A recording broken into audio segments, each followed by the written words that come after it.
জনাইছৰ এই মুহূৰ্তত আন এটা বিশেষ গুৰুত্বপূৰ্ণ খবৰ লৈ আহিছো। হাৰ্টথ্ৰব জুবিন গাৰ্গৰ জন্মদিনৰ দিনটোতে আধাৰশিলা উন্মোচন কৰা হ'ব জুবিন গাৰ্গ উদ্যানৰ। জুবিন গাৰ্গক শ্ৰদ্ধাঞ্জলি জনাবলৈ বিটিচি চৰকাৰে এতিয়া বৃহৎ এটা সিদ্ধান্ত গ্ৰহণ কৰিছে। বিটিচিৰ গৌৰাংগ নদীৰ পাৰত নিৰ্মাণ হ'ব সৰ্ববৃহৎ জুবিন গাৰ্গ পাৰ্ক। 30 বিঘা ভূমিত চলিছে যুদ্ধকালীন প্ৰস্তুতি। এতিয়া এই জুবিন গাৰ্গ উদ্যানৰ আধাৰশিলা উন্মোচনৰ বাবে যুদ্ধকালীন প্ৰস্তুতি অব্যাহত আছে বিটিচিত। লৈছো এই মুহূৰ্তত সবিস্তাৰে এই খবৰ। হাৰ্টথ্ৰব জুবিন গাৰ্গলৈ শ্ৰদ্ধাঞ্জলি জনাই বিটিচিত এটা গুৰুত্বপূৰ্ণ সিদ্ধান্ত গ্ৰহণ কৰা হৈছে। জুবিন গাৰ্গলৈ শ্ৰদ্ধাঞ্জলি জনাই নিৰ্মাণ হ'ব সৰ্ববৃহৎ পাৰ্ক। গৌৰাং নদীৰ পাৰ 30 বিঘা ভূমিত নিৰ্মাণ হ'ব জুবিন গাৰ্গ পাৰ্ক। গৌৰাং নদীৰ পাৰত 30 বিঘা ভূমিত নিৰ্মাণ কৰা হ'ব জুবিন গাৰ্গ পাৰ্ক। বিটিচি চৰকাৰৰ উদ্যোগত হাগ্ৰামা মহিলাৰীয়ে নিৰ্মাণ কৰিব এই বৃহৎ উদ্যান। 18 নৱেম্বৰ জুবিন গাৰ্গৰ জন্মদিনটোতে আধাৰশিলা স্থাপন কৰিব জুবিন গাৰ্গ উদ্যানৰ। জুবিন গাৰ্গৰ 53 বছৰীয়া জন্মদিৱস জাকজমকতে উদযাপন কৰিবলৈ আগবাঢ়িছে বিটিচি চৰকাৰৰ উদ্যোগত। 25,000 শিল্পীয়ে একেলগে অসমীয়া আৰু বড়ো ভাষাত পৰিৱেশন কৰিব মায়াবিনী। ৰোপণ কৰা হ'ব 53 জোপা নাহৰ গছৰ পুলি। একেলগে 53 জোপা নাহৰ গছৰ পুলি ৰোপণ কৰা হ'ব। কোকৰাঝাৰ চানমাৰীৰ গৌৰাং নৈৰ পাৰত উদযাপন কৰা হ'ব জুবিন গাৰ্গৰ এই জন্মদিনটো।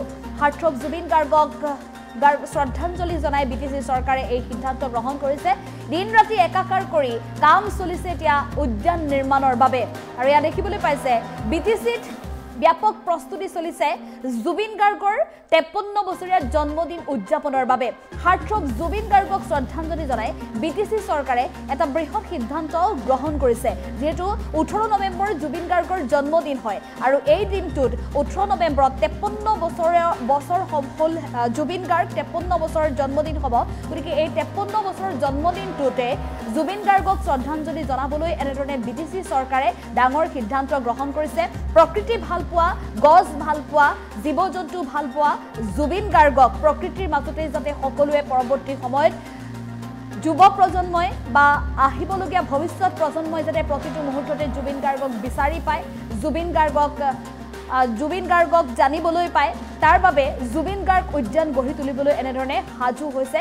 30 বিঘা ভূমিত নিৰ্মাণ কৰা হ'ব জুবিন গাৰ্গ উদ্যান। গৌৰাং নদীৰ পাৰত সুন্দৰ এক মনোৰম পৰিৱেশৰ মাজত গঢ়ি তোলা হ'ব এই বৃহৎ উদ্যান।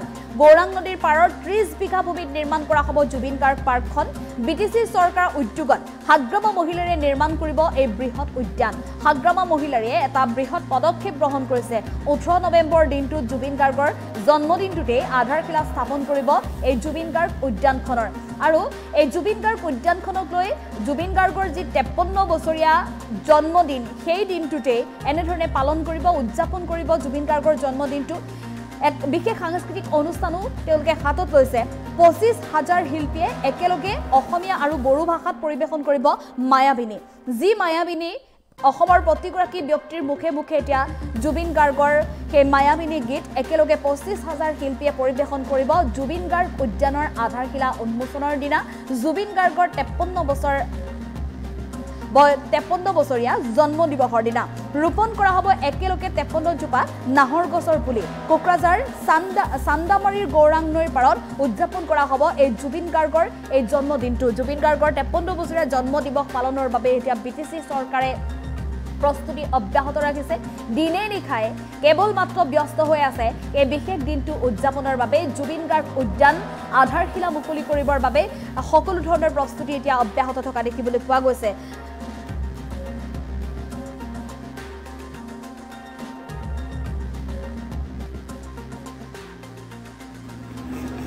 যে জুবিন গাৰ্গৰ নামত আমাৰ বিটিচি চিফ হাগ্ৰামা মহিলাৰীয়ে নিজৰ বন্ধুত্ব বজাই ৰাখি তেওঁ সিদিনা যেতিয়া জুবিন গাৰ্গ আমাৰ মাজৰ পৰা নোহোৱা হ'ল সিদিনাই তেওঁ এটা ডিক্লেয়াৰ দিছিলে তেওঁ জুবিন গাৰ্গৰ নামত কিবা এটা কাম কৰিব। আৰু সিদিনা ইলেকশ্যন কেম্পেইন চলিছিলে 19 তাৰিখত।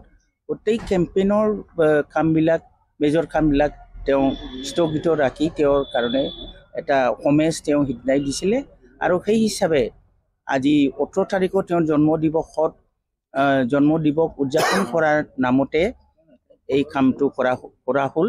আৰু অতিকেই ভাল লাগিছে যে আমাৰ ৰাইজেও আমাৰ ওচৰ পাজৰ ৰাইজেও যিসকলে তাত ৰাবাৰ খেতি কৰিছিলে চাগে, এই ৰাবাৰ খেতি কৰা যিসকল ব্যক্তি আছে তেওঁলোকে স্ব ইচ্ছাই হাগ্ৰামা মহিলাৰী মহোদয়ক সন্মান দি আৰু জুবিন গাৰ্গৰ সোঁৱৰণিৰ নামত তেওঁলোকে মাটিটো দান কৰিলে। তেওঁলোকৰ খেতি তেওঁলোকে নিজেই উঠাই দি এইটো কাম কৰিলে। এইটোৱে খুব ভাল লাগিছে। সঁচাকৈ আমি আমাৰ BTCত জুবিন গাৰ্গক এটা স্থান দিব পাৰি আমি গৌৰৱ অনুভৱ কৰিম। আৰু ভৱিষ্যতত এই পাৰ্কৰ যোগেদি নিশ্চয় আমাৰ কলাপ্ৰেমী ৰাইজ বা যিকোনো সমাজক ভাল পোৱা, প্ৰকৃতিক ভাল পোৱা, জীৱ জন্তুক ভাল পোৱা সকলো সদাশয় ৰাইজে ইয়াত মানে সুন্দৰকৈ উপভোগ কৰিব পাৰিব। জুবিনে নাহৰ খুব ভাল পায় আমি জানো।